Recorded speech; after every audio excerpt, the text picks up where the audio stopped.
Greetings, I'm Solidus-Skully, and welcome back to Kingdom Hearts Dream Drop Distance, where now it's time for Riku's turn. Ready, set, dive! Yeah!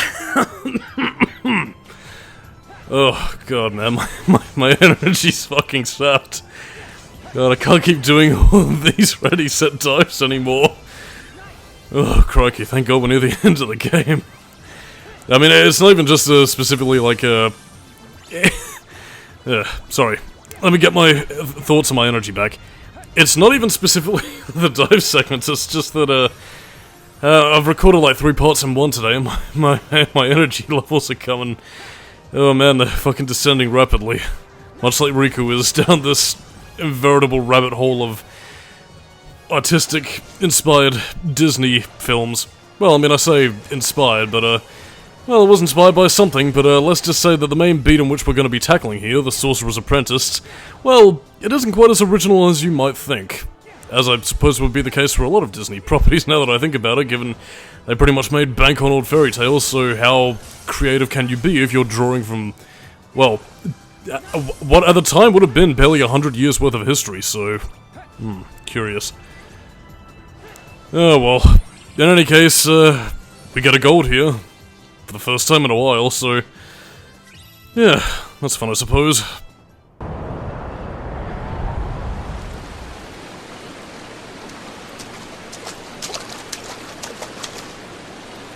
A flood?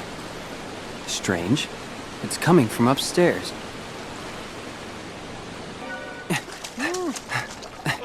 Mickey!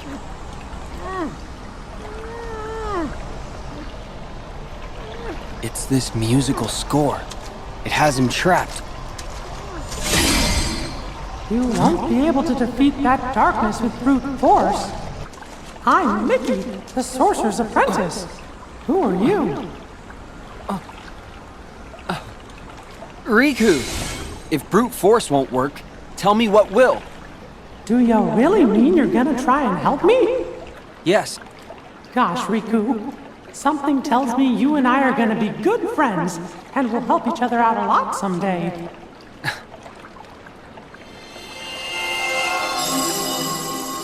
Inside this music is a sound idea powerful enough to dispel the darkness. Can you find it? I'll try. Leave it to me.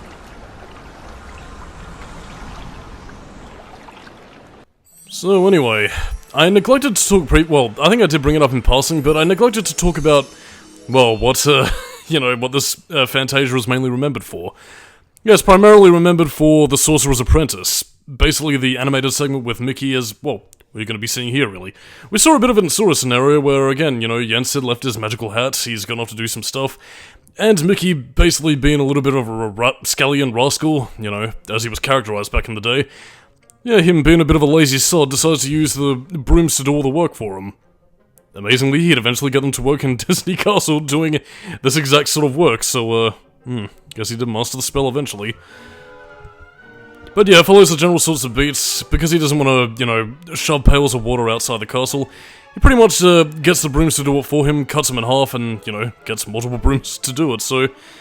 yeah, he's off for a spell, in both sense of the word. And, well, yeah, things go a bit haywire in a handbasket, and this does actually have a bit of trivia related specifically to that, and I suppose what was part of the salient reason why Walt Disney chose The Sorcerer's Apprentice to be part of the Fantasia mythos, really, because, again, I mentioned the financial troubles that both Fantasia itself and Disney were having at the time. Well, this segment was chosen based upon Walt Disney's own angst about losing control of his life due to many of his projects doing poorly at the time. You know, hence part of why I suppose he found symbolism in the whole broom rebellion of, you know, Mickey's powers just sort of going against him despite his best intentions. So yeah, Mr. Disney, it seems, is not without a personal sense of familiarity. By the way, we have Chaos here, my adorable little cat. She's joining Riku in this game, and, yeah, I don't know, it was actually quite a nice, a little thematic tie, I think, to, you know, how Disney was feeling, and, well, I mean, I guess given the fact that Fantasia didn't pan out as well as he hoped either, that probably would have been, you know, doubly disheartening to the guy. Oh well. Not that he really minds, he can cry into his cryogenic chamber. Or so the rumors go. But the juice gone? Put me back in the tube! Ugh, God. I am a horrible, horrible person.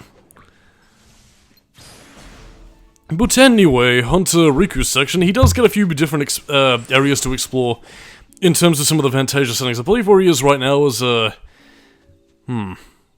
Actually, I'm not really too sure, because I haven't seen Fantasia, so I can't really tell you, but all I will say is that they're looking mighty fine.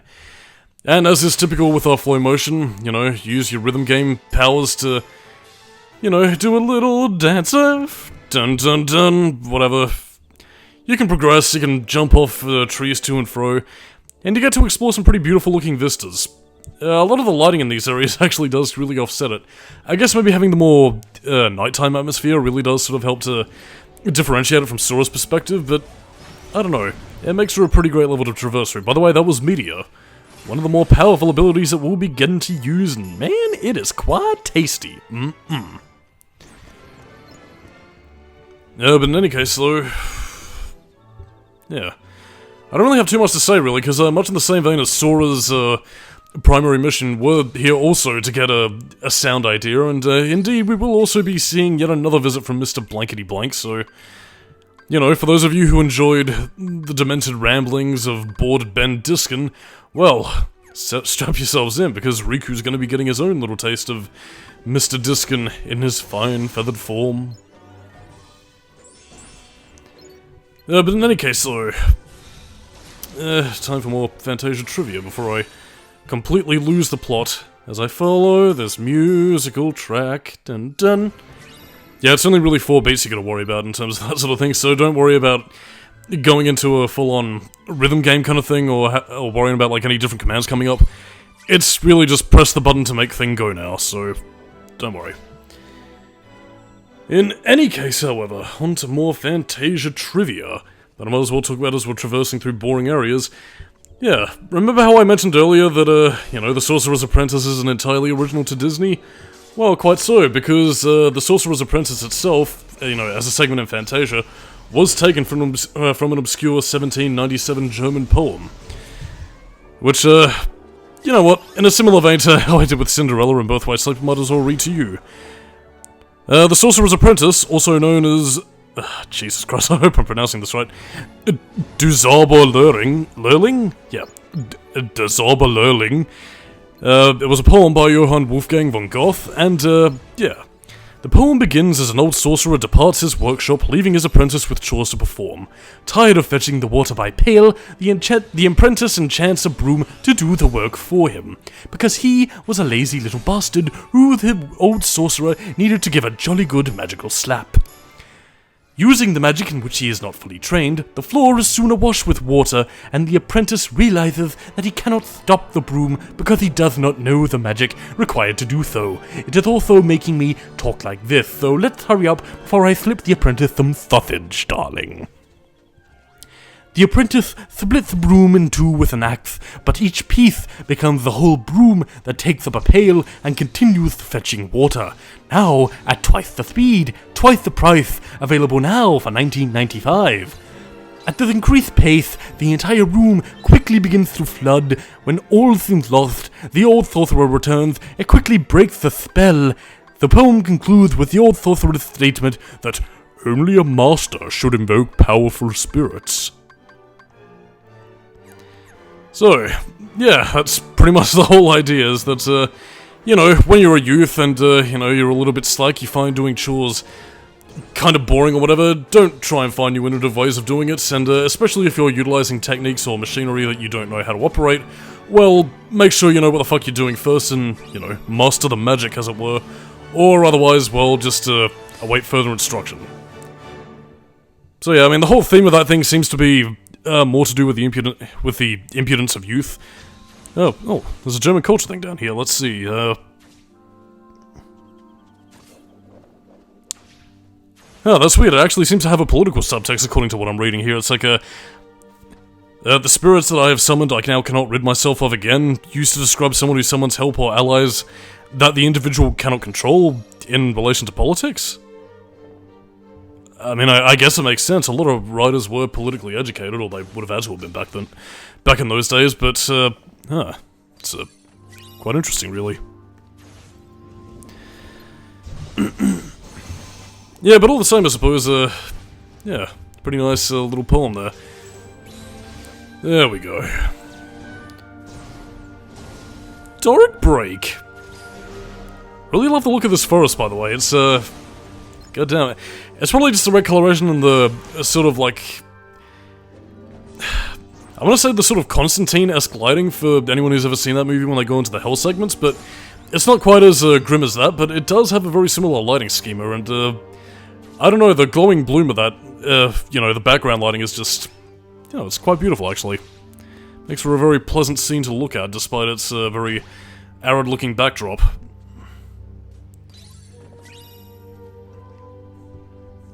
Yeah, but anyway, as we continue to collect more things and climb up this Gex-style giant beanstalk, yeah, I guess I might as well talk about some more game-related trivia, regardless to Fantasia.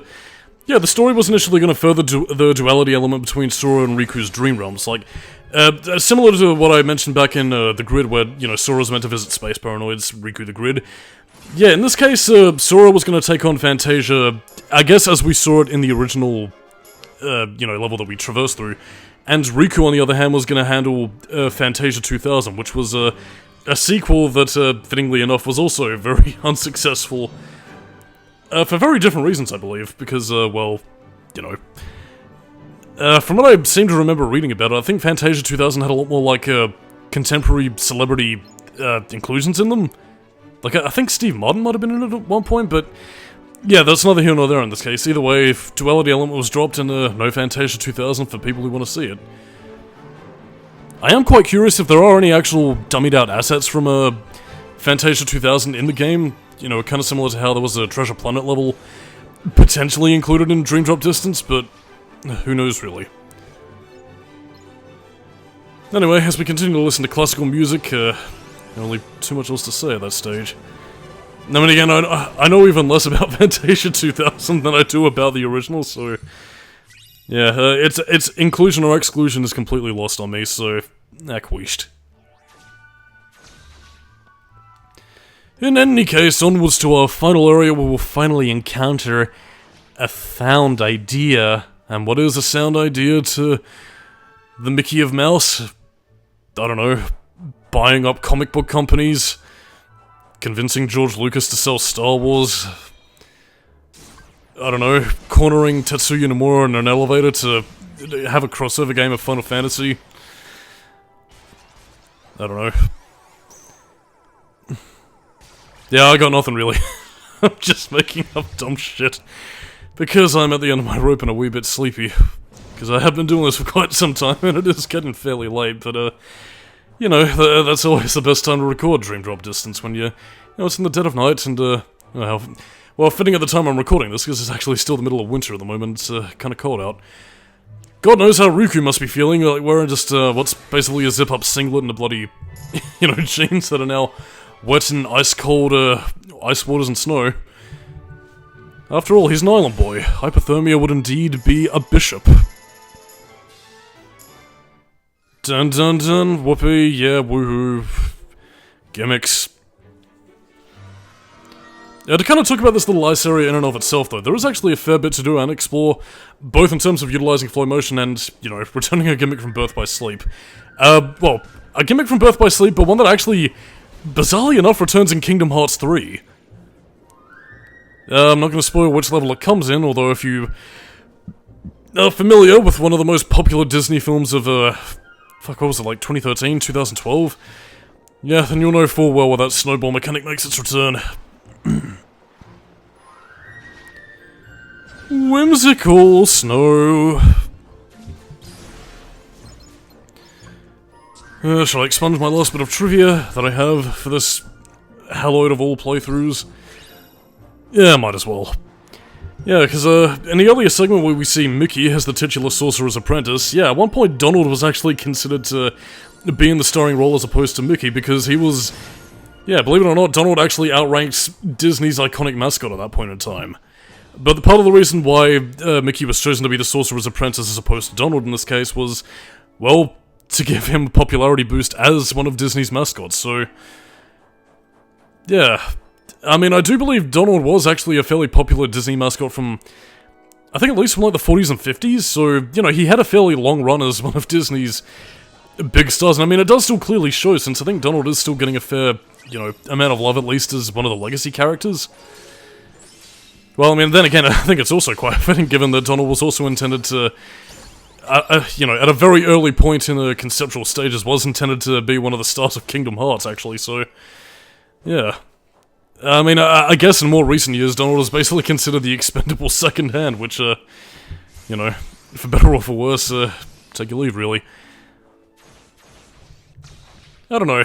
I mean, I guess I can sort of see where Donald's appeal would have come from, because, you know, he's basically the angry duck man that, you know, usually gets cross when everything starts going wrong, so, you know, I guess there's a lot to work with there, and I mean, thematically speaking, with the Sorcerer's Apprentice's, you know, thematics, I could see it working, it's just, quite odd, really. Whee! Floating around, except I can't go up there anymore.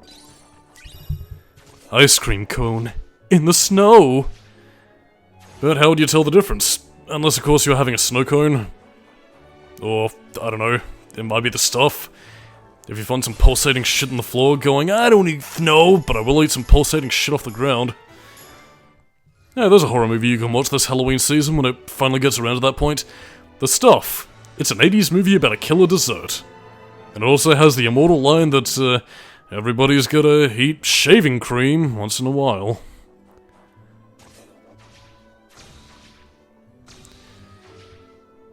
Ugh, Flow Motion, let me cheat. Yeah, that's what I say to your platforms, but, you know, that is what I mentioned all the way back in the earlier parts of the commentary, that Flow Motion can, in some aspects, make the platforming seem a little bit trivial, and, that was more of me just sort of cheating the system by trying to, you know, jump up and down and, you know, giving it a bit of all this, but... all the same, though, you know, if you know how to flow motion just right, everything'll be alright. Oh yeah, flipping from back and forth, 6 skills, brother, figure, whatever. Yeah, that was the area that I tried to go up beforehand, and, now you know. It's only a one-way trip. There's no flowing back from where that path leads. Oh, man, I love that teleport move. Yeah, I guess maybe to kind of talk about it for the brief moment that we still have it. Never really found many games where, like, you get to pull off, like, a lot of sick teleporter moves. The only one I can really think of is, well, fittingly a Kingdom Hearts example with Ghost Driver's, one of Aqua's command styles from Birth by Sleep, where, you know, she teleports around and can strike enemies down. I don't know, teleport attacks are really cool in my eyes, and, I can't really think of many games that use them effectively.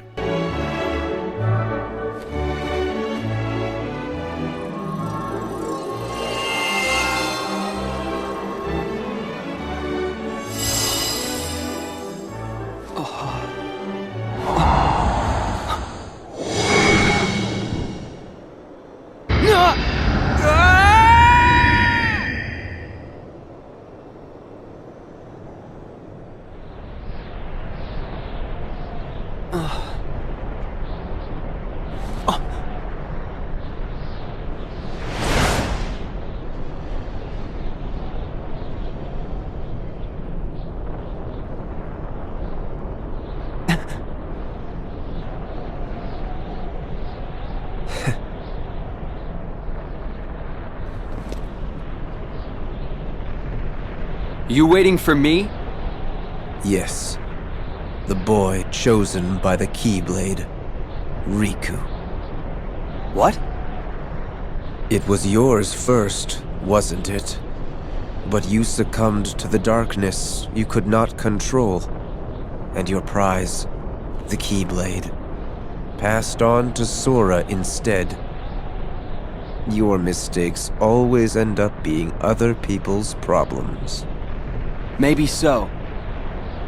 But I'm here to change all of that. Once again, you performed predictably, although on a grander scale than I imagined. If you're feeling so chatty, Let's skip to where you reveal what this is all about.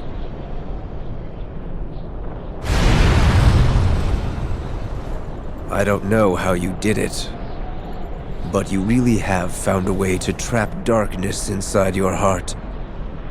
And a boy who's immune to darkness is of no use to us.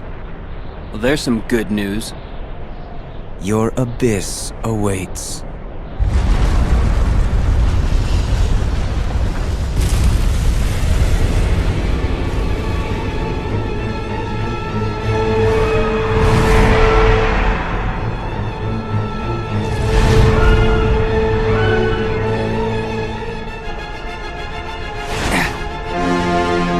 Oh my god, it's him! The source of all Heartless. In an earlier version of Kingdom Hearts 1. In this case though, it's Chernobog. Basically Disney's Satan, and this is based on a segment that actually comes from Fantasia itself, Night on Board Mountain, where, yeah, Satan. Minus a lot of the Dark Wisps, so it's... Well, you got to see them in Kingdom Hearts 1, but anyway, to kind of talk about how this boss fight goes, much easier than the one in Kingdom Hearts 1. Well, not that you're believing it from the way I'm playing here, but to kind of describe how a boss fights, fights, it's basically, well, think Megasmith from the Matrix Path of Neo by way of Perfect Dark Gaia from Sonic Unleashed. Again, you're pretty much making your way towards Chernobog, and then he pretty much flings you backwards. So it's basically like a more fair version of the, phase 1 of, the Dark Gaia boss fight, which is... Yeah, I'll actually no, the Wisps also appear here in this fight as well. Scratch that thought. So yeah, basically, fairer version of the Dark Gaia boss fight, and thank fuck for that, because dear god, I really hated that Dark Gaia boss fight in the HD version. It was fucking terrible. Yeah, but anyway, Sonic tangents aside, yeah, it's basically just a case of reaching the boss fight. He'll blow you back. It's gonna be a better... Well, I mean, it is what it is, really, but he'll just blow you back further each time. And yeah, just do your best to make sure that you can rush Chernobog, take him down, and that's pretty much it. Mr. Satan and, of course, Mr. Blankety-Blank can't really do much to him, but... Yeah, he does seem to be bringing up a lot of points to curdle Riku's angst, so to speak. Well, I mean, then again, he also isn't exactly able to... hit Riku the same way that he does Sora with confusing tactics, because Riku's been through it all, and despite the fact that he's trying to demoralize him with, "You're always making everything other people's problems," well, he's getting his shit sorted. Riku. Again, like, Dream Drop Distance's narrative does serve Riku quite well, and, I guess if nothing else, he does serve as a bit of an inspiration to, okay, I faced some problems in the past, but I'm willing to push through them, and, yeah. Let's tackle these problems head on, dude. To the extreme!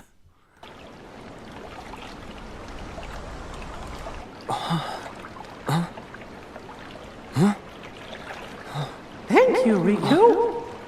Say, can we try out that sound idea?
That was amazing!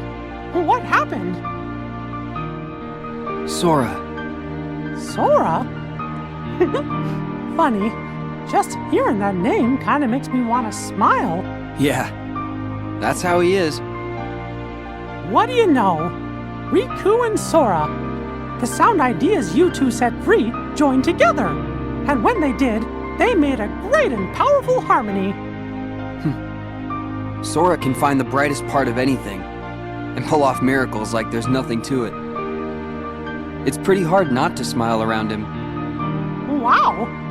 No wonder the music sounded like so much fun. But I bet he's got you to thank for that. Having such a good friend means he could really enjoy it. Huh? It's like each of you is holding on to a little part of the other. Your hearts are always in tune, so they're free to sing. Gosh, I hope I can be part of the team someday. You will. Trust me.